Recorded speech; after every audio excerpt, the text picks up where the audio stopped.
शैतान इंसान का खुला दुश्मन है, ये तो सब जानते हैं। लेकिन सवाल ये है कि जब हम अपने दुश्मन को जानते पहचानते हैं तो उससे कितना दूर रहते हैं और किस कदर उसके शर से महफूज रहने की कोशिश करते हैं।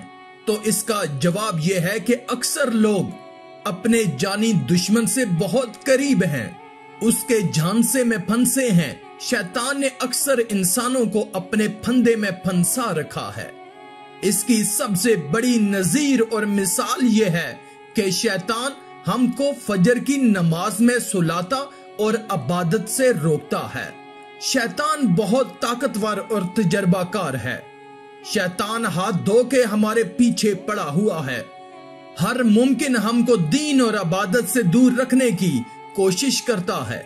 इसके लिए शैतान इंसान के सर की गदी पर यानी दिमाग पर 3 गांठ मारता है, जैसा कि प्यारे नबी करीम सल्लल्लाहु अलैहि वसल्लम ने फरमाया।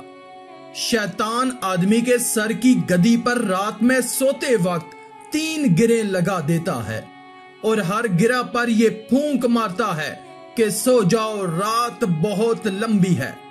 फिर अगर कोई बेदार हो जाए और अल्लाह का जिक्र करे तो एक गिरा खुल जाती है। फिर जब वजू कर ले तो दूसरी गिरा खुल जाती है। फिर अगर नमाज पढ़ ले तो तीसरी गिरा भी खुल जाती है। इस तरह सुबह के वक्त आदमी चाको चौबंद रहता है, वरना आदमी सुस्त और नफ्स की खबासत के साथ सुबह करता है। इस हदीस से हम और आप ये अच्छी तरह समझ सकते हैं कि शैतान किस कदर हम मुसलमानों को नमाज़े फजर में सुलाता है और 3 गिरा लगाकर ख्वाबे गफलत में रखता है और यहाँ तक कि सोते सोते दिन निकल आता है और आदमी नमाज़े फजर नहीं पढ़ता है तो शैतान उसके कान में पेशाब कर देता है। जैसा कि सही बुखारी की रिवायत है कि नबी करीम सल्लल्लाहु अलैहि वसल्लम से एक ऐसे शख्स का तज़किरा किया गया जिसने नमाज़े फजर नहीं अदा की और तलुए आफताब के बाद भी सोया रहा। तो आपने फरमाया कि शैतान ने उसके कान में पेशाब कर दिया है। आज उम्मत मुसलमा की अक्सरियत का हाल यह है कि वो फजर में बेदार नहीं होती है और नमाज नहीं पढ़ती है।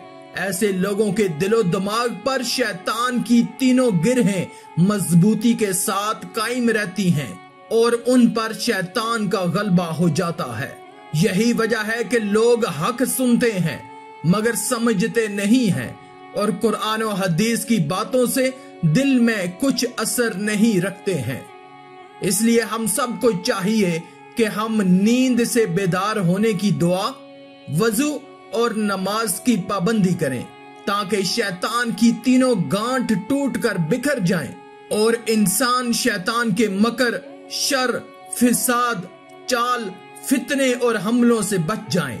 अल्लाह ताला हम सबको शैतान के शर से महफूज रखे और दीनों ईमान पर सलामत रखे। आमीन या रब्बल आलमीन।